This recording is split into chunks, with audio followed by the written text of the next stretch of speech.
Bueno, los que no estuvieron la semana pasada, iniciamos una serie que se llama Conoce al Dios que te transforma. La semana pasada vimos una característica de Dios que es la bondad. La bondad, dijimos que Dios es un Dios bondadoso, que la característica que encierra la bondad se llama la generosidad. Y que el generoso es aquel que vive feliz entregando lo que a otro hace feliz. Ese es su deleite para una persona generosa, sin importar el receptor. A mí me pareció muy importante esto, porque yo quiero preguntarles si cuando ustedes van a dar algo, se fijan el tipo de receptor. Depende del receptor, es lo que uno da. Y Dios no depende del receptor para dar. Él da porque ese es su carácter, dar. Porque esa es parte de su bondad. Entonces sería muy oportuno que nosotros lo imitáramos en esto, en la bondad, en la generosidad.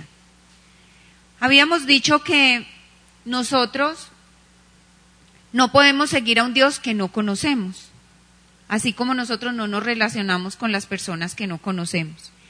Y el pensamiento que uno tenga de alguien, lo que uno piense de esa persona, es lo que transforma la relación. Yo les había dicho, las personas son lo que uno piensa de ellas. Si uno piensa que ella es pinchada, pinchada la ve, aunque ella no sea pinchada. Entonces, por eso es tan importante tener un concepto claro de quién es Dios, para que cuando tú pienses en Dios, lo pienses como Él desea que tú pienses en Él. No hay nada que pueda transformar más nuestra vida o que pueda afectar más la relación de nosotros con otras personas, con Dios, nuestros propósitos y lo que nosotros pretendemos en la vida, más que lo que pensemos de Dios. Habíamos dicho hace 8 días que la cosa más importante para la vida de uno es lo que uno piense de Dios, el pensamiento que uno tenga de Dios. Voy a leerles aquí y la pregunta es, ¿cómo visualizas tú a Dios en tu corazón y de dónde adquiriste ese tipo de concepto que tienes acerca de Dios? Hoy vamos a hablar de la fidelidad de Dios. Hace 8 días vimos la bondad, hoy vamos a ver la fidelidad. Voy a leerles aquí un pasaje. Yo soy el que ha experimentado el sufrimiento bajo los golpes de la furia del Señor. Me ha llevado a regiones oscuras, me ha hecho andar por caminos sin luz. Una y otra vez, a todas horas, descarga su mano sobre mí. Ha hecho envejecer mi carne y mi piel, ha hecho pedazos mis huesos, ha levantado a mi alrededor un cerco de amargura y sufrimiento, me ha hecho vivir en las sombras, como los que murieron hace tiempo. Posiblemente muchos de nosotros algunas veces en las noches nos hemos acostado sintiendo parte de lo que este profeta nos está contando aquí. Me encerró en un cerco sin salida, me oprimió con pesadas cadenas. Aunque grité pidiendo ayuda, no hizo caso de mis ruegos. Me cerró el paso con muros de piedra, cambió el curso de mis senderos. Él ha sido para mí como un león escondido, como un oso a punto de atacarme. Me ha desviado del camino, me ha desgarrado, me ha dejado lleno de terror. Tensó el arco y me puso como blanco de sus flechas. Las flechas lanzadas por el Señor se me han clavado muy hondo. Toda mi gente se burla de mí. A todas horas soy el tema de sus burlas. El Señor me ha llenado de amargura. Amarga es la bebida que me ha dado. Me estrelló los dientes contra el suelo. Me hizo morder el polvo. De mí se ha alejado la paz y he olvidado ya lo que es la dicha. Hasta he llegado a pensar que ha muerto mi firme esperanza en el Señor. Recuerdo mi tristeza y mi soledad, mi amargura y sufrimiento. Me pongo a pensar en ello y el ánimo se me viene abajo. ¿Qué tal lo que está sintiendo este pobre hombre? Ese es Jeremías, exactamente, estamos hablando de Jeremías, que lo llamaban el profeta llorón. ¿Saben por qué lo llamaban el profeta llorón? Porque Jeremías era capaz de ir delante de Dios y contarle todo lo que estaba sintiendo.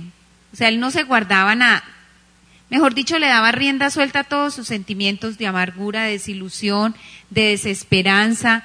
Todo lo que él sentía iba y se lo contaba al Señor. Si ustedes pueden ver ahí, mejor dicho, un poquito más y trepa una ventanita para tirarse por ahí. O alista la pistola para pegarse un tiro, ¿cierto? Así estaba. Seguramente muchos de nosotros nos hemos identificado con algunas o con muchas de las palabras que dice esta porción de la Biblia, en la que nos habla Jeremías. Muchos de nosotros ha podido sentir que ha comido polvo y cenizas del suelo, o sea que ha tocado como fondo, de eso que uno dice, estoy tirado en el suelo, arrastrado en una baldosa fría, así como lo estaba sintiendo Jeremías en ese momento. A pesar de que Jeremías se sentía de esta forma, ¿qué piensa uno que podría continuar ahí lo que está hablando? Más rabia con Dios, ¿cierto? Es que mire usted cómo me tiene, porque aquí le está diciendo que tensó un arco, que lo puso como flecha, que le estrelló los dientes contra el suelo, que dolor, apenas se los quebró, que la amargura, que el sufrimiento, que lo encerró en un cerco. Mejor dicho, el hombre no tiene salida. Pero imagínense que Jeremías, a pesar de sentir todo eso, él tenía confianza en Dios. Jeremías, es Lamentaciones 3, del 1 al 20. Jeremías, después de derramar hasta la última gota de indignación que tenía, miren lo que le dice a Dios, para que aprendamos. Que es Lamentaciones 3, 21. Esto porque no se me está parando acá. Miren lo que dice después de que, mejor dicho, le dijo de todo a Dios. Pero una cosa quiero tener presente, o sea, es algo que le cuesta trabajo, pero él lo quiere tener presente, o sea, se está dominando, y poner en ella mi esperanza. El amor del Señor no tiene fin, ni se han agotado sus bondades. Cada mañana se renuevan, qué grande es su fidelidad. ¿En qué estaba descansando Jeremías? En la fidelidad de Dios. Miren, fueron por ahí 15 líneas en las cuales salía todo el dolor que tenía Jeremías en su interior. Y lo resumió en 2 líneas nomás. Pero una cosa tengo presente, que el amor de Dios no tiene fin, y que no se han agotado sus misericordias, y que qué grande es su fidelidad. Y esa es la posición que Dios nos invita a través de esta lectura, de esta porción de la Biblia, que nosotros adoptemos. Porque nosotros somos como Jeremías en la primera parte, pero no en la segunda. Porque nosotros nos llenamos de desesperanza y de angustia y continuamos en eso. Miren que él dice, pero una cosa quiero tener presente. ¿Qué nos puede ayudar a nosotros? ¿Qué es lo que nos mantiene a nosotros viva la esperanza? Nosotros dependemos de muchas cosas y dependemos de personas. Nosotros dependemos de cosas y dependemos de personas. En esas cosas y en esas personas está puesta nuestra esperanza. Nosotros que dependemos de las cosas o de las personas para que nos hagan sentir que tenemos significado y para que nos apoye. Eso es lo que nosotros buscamos. Cuando nosotros ponemos nuestra esperanza en algo o en alguien es buscando significado y apoyo. ¿Qué pasa cuando esa cosa o esa persona nos brinda significado o apoyo en el momento que lo necesitamos? Somos felices, sentimos paz, tenemos satisfacción, nos sentimos optimistas, decimos que la vida es buena, ¿cierto? Cuando usted busca apoyo en una amiga que es amiga o en un esposo o en unos hijos o en la parte económica y usted la encuentra, usted dice la vida es maravillosa, estupenda y usted es optimista. Pero ¿qué pasa cuando esa cosa o esa persona no te apoya en el momento que tú necesitas? ¿Qué sientes? Una desilusión terrible. No, se te va la paz, se te va la tranquilidad y sientes que todo se te va abajo. Nosotros ponemos la esperanza en diferentes cosas. Podemos poner la esperanza en el deporte, podemos poner la esperanza en la parte financiera, podemos poner la esperanza en la salud, podemos poner la esperanza en nuestra cuenta del banco o en nuestro empleo. ¿Qué pasa cuando nosotros ponemos la esperanza, digamos, un atleta cuando sufre una lesión que termina con su vida? ¿Qué decimos ahí? Que es una esperanza que se basa en las habilidades, es una esperanza que terminará siendo o generándote un vacío. Porque para ese atleta, cuando se acaba, si sufre esa lesión y no puede volver a correr, entonces para él la vida ya no tiene significado. Entonces se genera un vacío. Cuando para ti la esperanza está puesta en tu salud, es una esperanza inútil, porque ¿quién te garantiza que siempre vas a tener salud? O a un atleta, ¿quién le garantiza que siempre va a poder correr o siempre va a poder realizar el deporte que él usualmente realiza? ¿Qué va a traer? Va a experimentar ansiedad y va a experimentar tristeza. Entonces, ¿qué es la esperanza? La esperanza es el oxígeno del alma. Una persona puede vivir días sin comer, puede vivir muchos más días sin tomar agua, pero ¿cuánto puede vivir sin oxígeno? Si mucho, 3 minutos. 5 minutos, y si es una persona que está muy ejercitada en una respiración. Si no, no eres capaz, no eres capaz. La apneísta esta colombiana que desciende, ¿cuántos minutos es que dura? Eso es una locura. Esa chica que ganó un premio, que se ganó un récord, es una apneísta. Es pereirana. Esa mujer pues aguanta un poquito más que nosotros, solo un poquito más. ¿Qué tenemos que admitir nosotros? Que si nosotros ponemos la esperanza en las cosas o en las personas, es una esperanza que se puede esfumar en segundos. Y por eso nosotros somos seres desconfiados. Porque hemos puesto nuestra esperanza en muchas cosas que nos han fallado. Entonces nosotros somos seres desconfiados. Yo hace poco me di cuenta que para mí el rasgo más importante en las personas es la confiabilidad. ¿Por qué? Porque cuando yo estaba chica y mi mamá estaba muy enferma, ella dijo que se iba a ir a un viaje y resulta que nunca volvió de ese viaje. Entonces, para mí, el ser más importante en mi vida me mintió porque me dijo que se iba para un viaje y volvía y nunca jamás la volví a ver porque ella se murió en ese viaje. Entonces, para mí lo más importante es que la gente sea confiable, que yo pueda confiar en ella. Pero eso es muy difícil porque inclusive yo misma puedo fallar en ser confiable para otros. Nadie es infalible, ni nadie tiene un comportamiento siempre perfecto para no fallarle a otra persona. Entonces, esa ansiedad que nosotros vivimos es esa falta de tener un punto de confiabilidad en el cual nosotros sintamos, no nos va a fallar nunca. Y Jeremías tiene la respuesta, que nos la dijo al final.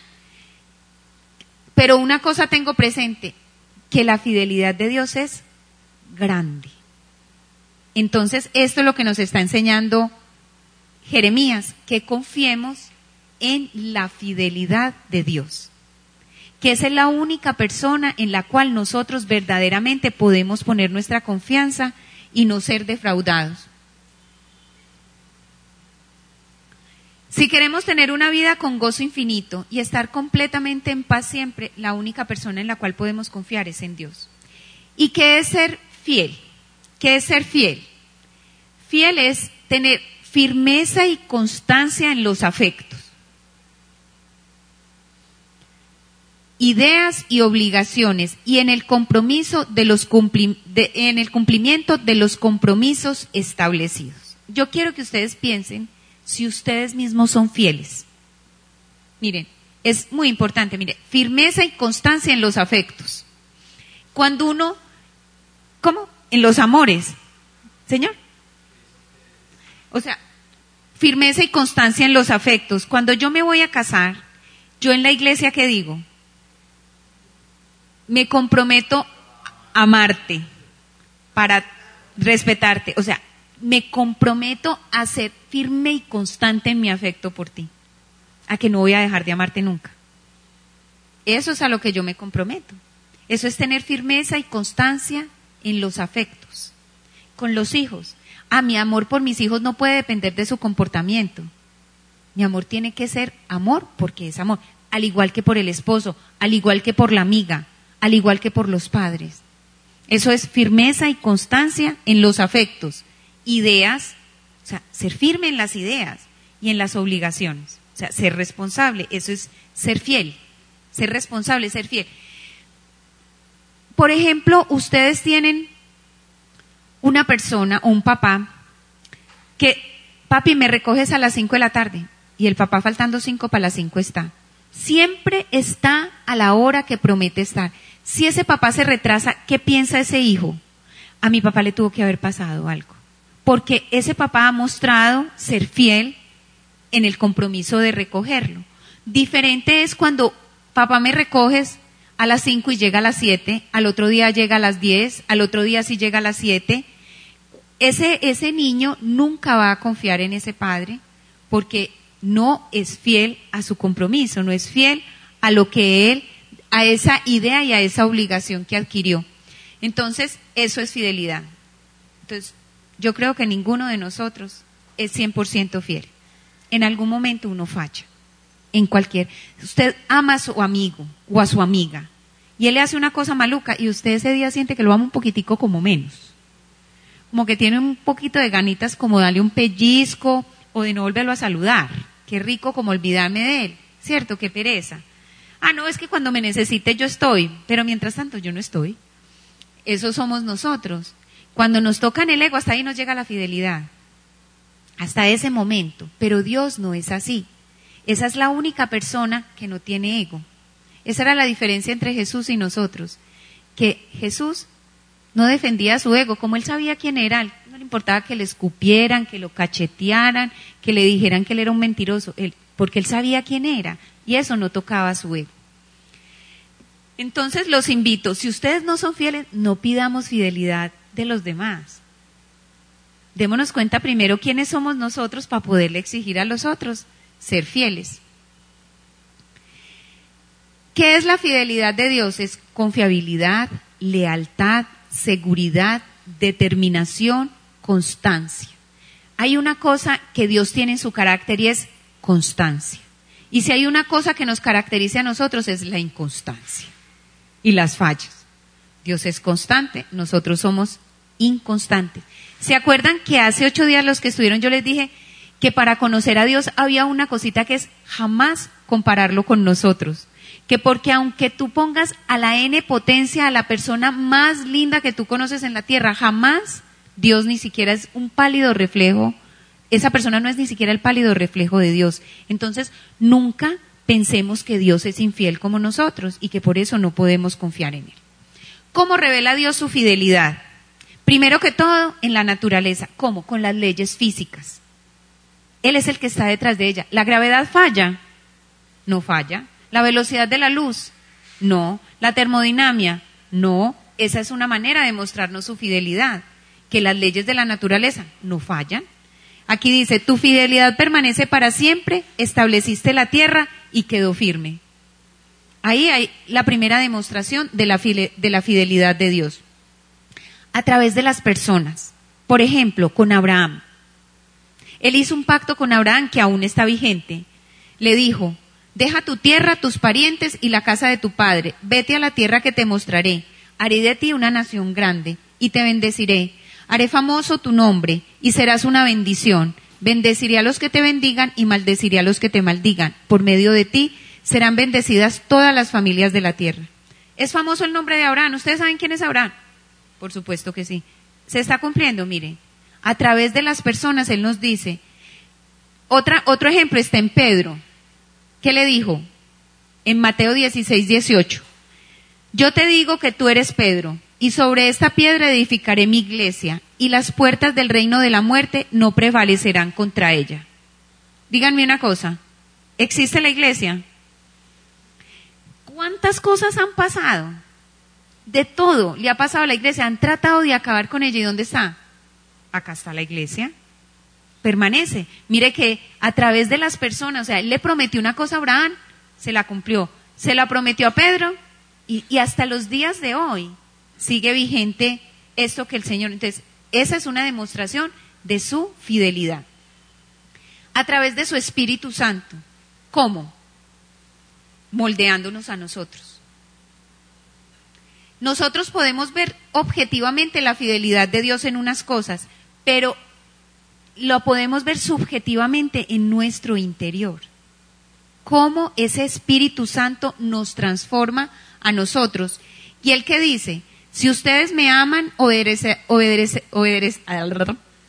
Juan 14, 15, 18, se me pegó la lengua. Si ustedes me aman, obedecerán mis mandamientos. Y yo le pediré al Padre que les dé un consolador, para que los acompañe siempre. El Espíritu de verdad, a quien el mundo no puede aceptar porque no lo conoce, pero ustedes sí lo conocen, porque vive en ustedes y estará en ustedes. O sea, el Espíritu Santo está en nosotros. ¿Cómo sabemos que Dios ha cumplido eso? Solo el hecho de que tú cumplas un mínimo mandamiento no es por ti, es porque el Espíritu Santo está dentro de ti. Así que nadie se puede jactar de eso. Ahí es la primera muestra de que Dios es fiel y el Espíritu Santo está dentro de ti.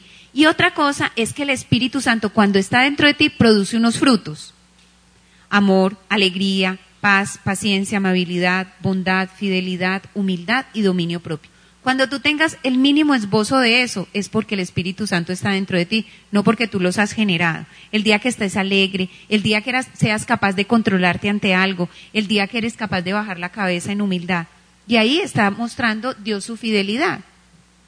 Que a través de su Espíritu Santo genera en nosotros el cumplimiento de los mandamientos y esos dones de Él. Otra forma que Dios nos muestra su fidelidad es a través de su carácter. Dios también tiene un carácter, así como lo tenemos nosotros.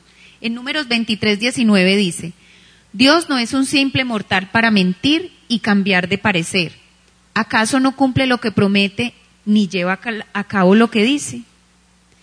Mire que no lo podemos comparar con nosotros. Él no es un mortal, o sea que Él no miente. Dice que Dios lo que es sí y lo que es no. Aquí dice en Isaías 25:1, tú eres mi Dios, te exaltaré y alabaré tu nombre porque has hecho maravillas. Desde tiempos antiguos tus planes son fieles y seguros. O sea, el carácter de Dios es ese, es ser fiel y ser seguro. Y cada que se nombra en la Biblia el nombre de Dios, está acompañado de una ratificación de lo que es Él, que es justo, que es verdadero. Todas esas cosas nos garantizan que Dios es fiel. A través de su palabra también se muestra la fidelidad. La palabra, las declaraciones que hace la Biblia son ciertas y nosotros las hemos comprobado. O ustedes no han leído cosas que posteriormente han salido o usted se identifica con ellas. En Isaías 55:10 al 11 nos dice, así como la lluvia y la nieve descienden del cielo y no vuelven allá sin regar antes la tierra y hacerla fecundar y germinar para que dé semilla al que siembra y pan al que come, así también la palabra que sale de mi boca no volverá a mí vacía, sino que hará lo que yo desea y cumplirá mis propósitos. ¿Qué nos está diciendo ahí? Nos está diciendo a través de su palabra, y como su palabra no falla, dice, mira, si mi palabra cae en tu corazón, de tal manera como cae el agua en tierra seca, esa palabra va a producir frutos.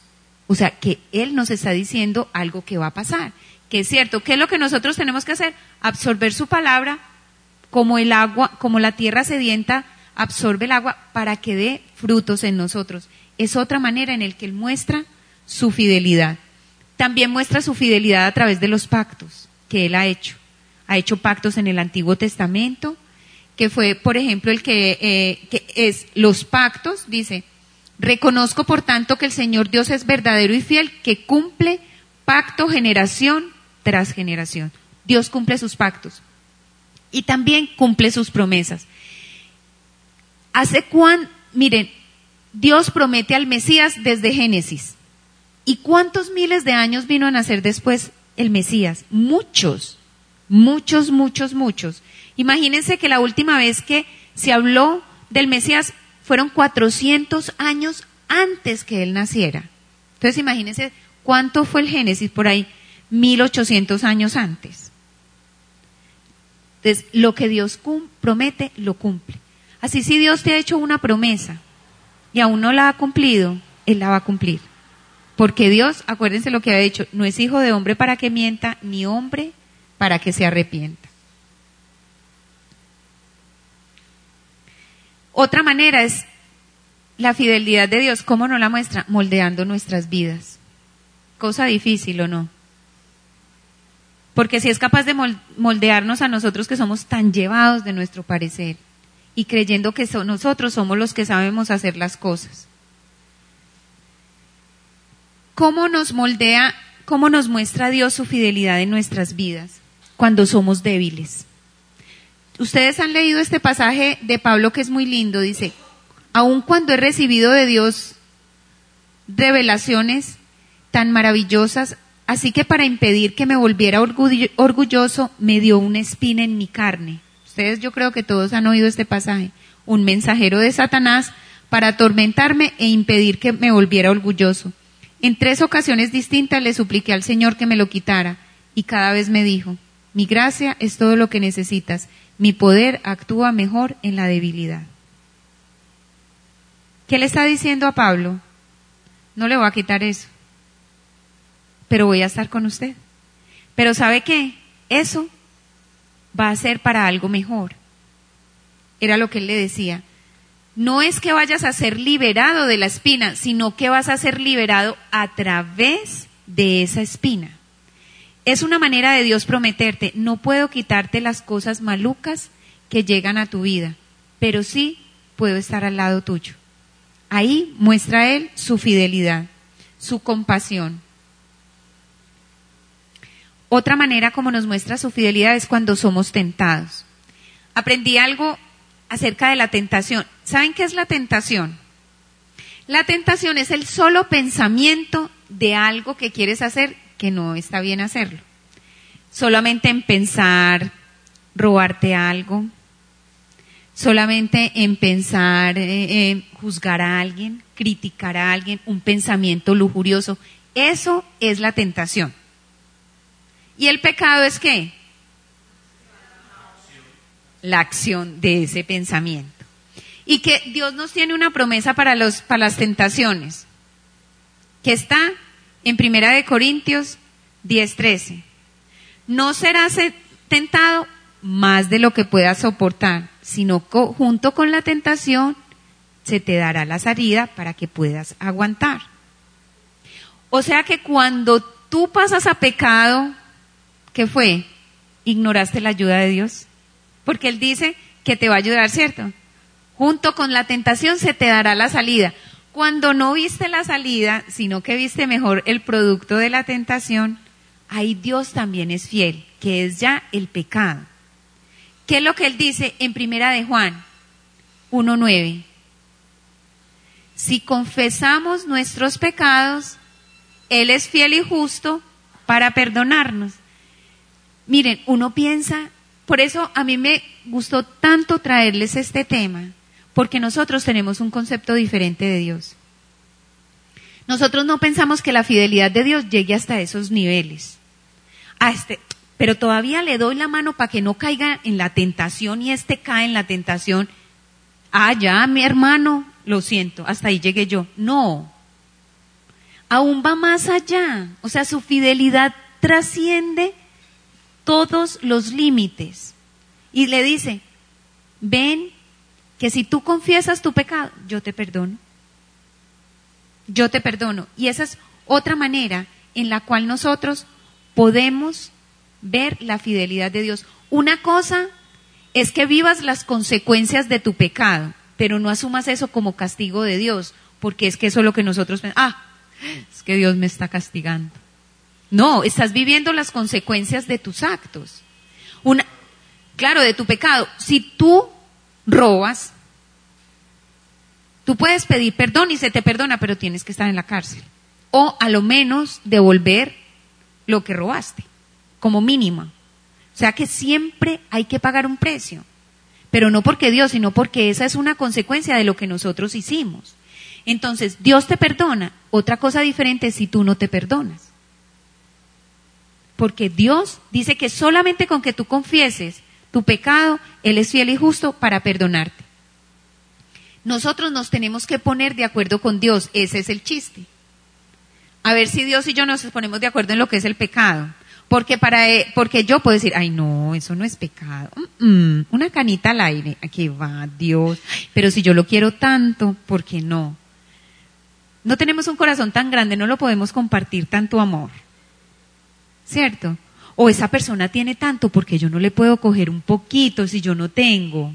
No es que hay que compartir y ella no comparte, entonces que yo lo hago compartir a la fuerza. No, nos tenemos que poner de acuerdo con Dios en que es pecado y Él es fiel y justo para perdonarnos. Cuando fallamos completamente, cuando caemos por completo, Dios es constante y Él sigue ahí. Así tú hayas caído hasta el fondo, Dios es constante, los que fallamos somos nosotros. Dios ahí está. Dios está ahí para hacer en nosotros lo que nosotros no podemos hacer. Y Él sabe que cuando fallamos es porque hay una debilidad en nosotros. Y Él va a estar ahí, al pie tuyo, para tomarte la mano y ayudarte a hacer lo que necesitas. En 2 de Timoteo 2, del 11 al 13 nos dice: la siguiente declaración es digna de confianza. Si morimos con Él, también viviremos con Él. Si soportamos privaciones, reinaremos con Él. Si lo negamos, Él nos negará. Si somos fieles, Él permanecerá fiel, pues Él no puede negar quién es. Miren que aquí hay una cosa. Si tú mueres, por el contrario, Él te hace vivir. Miren qué lindo. Si morimos con Él, también vivimos. ¿Cuándo morimos? Cuando morimos a nuestras apetencias, a lo que queremos, por hacer su voluntad, vivimos. Si padecemos por Él, reinaremos. Miren su fidelidad. Dice que si lo negamos, Él nos negará. Entonces usted dice, ay, pero ahí sí se ve feo. Ahí hubiéramos querido que nos hubiera dicho que si lo negamos, Él no nos niega. Pero ¿saben qué es lo que pasa? Es si lo negamos, es si nosotros pecamos o fallamos y no seguimos sus lineamientos, ¿Él qué hace? Lo siento, pero en mi amor te tengo que dejar que vivas la disciplina de tus la disciplina es la consecuencia de tu pecado. Y eso es amor, eso es fidelidad, eso es consistencia. Entonces, si ven que estas tres cosas, ¿cómo nos muestran? Cada vez que fallamos, Dios está ahí fiel para respaldarnos. Esas son las maneras como Dios muestra su fidelidad. ¿Y cómo vamos a responder nosotros? ¿Cómo vamos a responder a su fidelidad? Una fidelidad que trasciende el pecado, una fidelidad que trasciende las fallas, una fidelidad que trasciende lo peor de nosotros. Pongamos nuestro pasado atrás. Porque si Él nos perdonó y nosotros no nos perdonamos, es como si negáramos su perdón.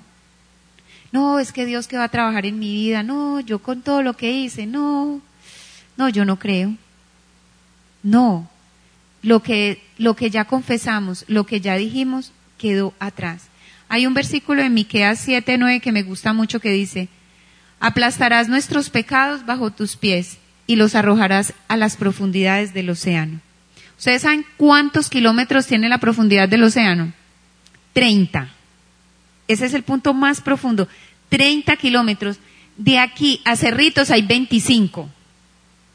O sea, yo creo que de aquí por ahí, más allá de La Guaca, porque de Cerritos a La Guaca hay por ahí 1,5 kilómetros. O sea, casi llegando a Cartago. Esa es la profundidad del mar. Allá están los pecados de nosotros que Él ya perdonó. ¿Y dónde los tienes tú? Para amargarnos, para darnos látigo. ¿Qué hacemos ahí? Invalidamos la fidelidad de Dios. Entonces, ¿cómo respondemos? Lo que pasado, pasado. Lo que ya nos perdonó, ya nos lo perdonó. Entonces, no nos sigamos mortificando. Esa es la primera manera como tú respondes a la fidelidad de Dios. La segunda, traer los problemas, dolores y fallas presentes ante Jesús. Esa es una manera como tú vas a responder a la fidelidad de Dios. ¿Qué dice Mateo 11, 28 al 30? Vengan a mí todos los que están cargados y cansados, que yo los haré descansar. Lleven mi yugo que es fácil de llevar y la carga que les doy que es liviana. ¿Qué nos está diciendo? Cuando estemos cansados, vamos donde Jesús. entrégale tu cansancio, entrégale tu problema, entrégale aquello que tú no puedes solucionar. Y aunque lo puedas solucionar, entrégaselo también a Él. Entrégale todo tu cansancio a Él. Dios es el tipo de personas que cuando estamos cansados, distantes, cargados con culpa, nos hace una invitación para obtener descanso. Y es la única persona que puede llevar nuestro cansancio, porque tiene la capacidad de hacerlo. Entonces es otra de las maneras en las cuales tú respondes a la fidelidad de Dios. Y otra es poner nuestra esperanza para el futuro en aquel que nunca nos decepcionará. ¿Tú en qué tienes puesta tu esperanza? ¿En la actividad de Dios o en el ser de Dios? ¿Tú tienes tu esperanza puesta en lo que Dios hace o en lo que Dios es? ¿Por qué? Porque nosotros empezamos a dudar de Dios cuando Él no hace las cosas como nosotros queremos o cuando no tenemos los resultados que esperamos. Pero Él dice que es fiel. Entonces, ¿tú en quién tienes que creer? En su ser. Así como Jeremías, ¿se acuerdan todo eso que les leí? ¿Qué dijo después? Pero una cosa quiero tener presente, que el amor de Dios no tiene fin, que no se han agotado sus bondades y que su fidelidad siempre permanece. Entonces, cuando nosotros tengamos problemas para nuestro futuro, vamos donde Él. ¿Qué nos está diciendo Él en este momento? Vengan a mí. Vengan a mí. ¿Qué le dijo Él a Noé? Ven a mí, que tú vas a sobrevivir. ¿Qué le dijo Él a Elías? Ven a mí, que yo soy fiel y voy a quemar ese fuego. ¿Qué le dijo Él a los discípulos? Vengan a mí, que yo les daré resurrección.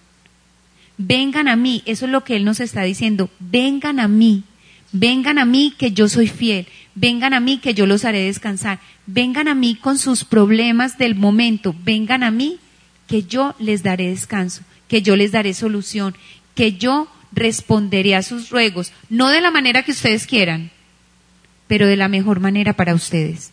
Y siempre recuerden que mis misericordias son nuevas cada mañana. Y otra cosa para responderle a la fidelidad de Dios es, contémosle a alguien más que Dios es fiel. Si Dios ha mostrado fidelidad en tu vida, ve y cuéntale a otro que Dios es fiel y que ha sido fiel contigo y que tú eres un testimonio de la fidelidad de Dios. En el Salmo 89, 1-2 dice, siempre cantaré acerca del amor inagotable del Señor. Jóvenes y ancianos oirán de tu fidelidad. Tu amor inagotable durará para siempre. Tu fidelidad es tan perdurable como los cielos. Tenemos que ser conscientes que hay consecuencias de vivir una vida desobediente. Tenemos que vivir las consecuencias, no podemos pretender no vivir unas consecuencias cuando tenemos una vida desobediente. Pero la fidelidad de Dios cubre hasta esas infidelidades de nosotros. Esa fidelidad de Dios es el que nos trae de regreso nuevamente a Él. Esa fidelidad de Dios es la que te perdona. Esa fidelidad de Dios es la que te entiende. Esa fidelidad de Dios es la que sabe tu debilidad humana y te perdona cuando tú te pones de acuerdo con Él. Esa fidelidad de Dios es la que nos mantiene el universo completamente con todas sus leyes rigiendo. Esa fidelidad de Dios es la que te mantiene a ti con la esperanza viva. ¿Por qué? Porque acuérdense que Dios, no es un hijo de hombre para que mienta, ni un hombre para que se arrepienta. Entonces no pensemos que Dios es como nosotros, infiel, y que Dios no cumple sus promesas, ni sus tratados, ni es lo que dijimos al principio. ¿Se acuerdan qué es fidelidad? Firmeza y constancia en los afectos, ideas y obligaciones. Ese es Dios. Dios es constante, nosotros somos inconstantes. Hoy esa es mi invitación, a que recuerden que Dios es fiel, que Dios no les va a fallar, que Dios cumple lo que promete, que Dios lo ha prometido y lo ha hecho durante toda la historia. Ha prometido todo lo que ha cumplido. Prometió un Mesías, prometió un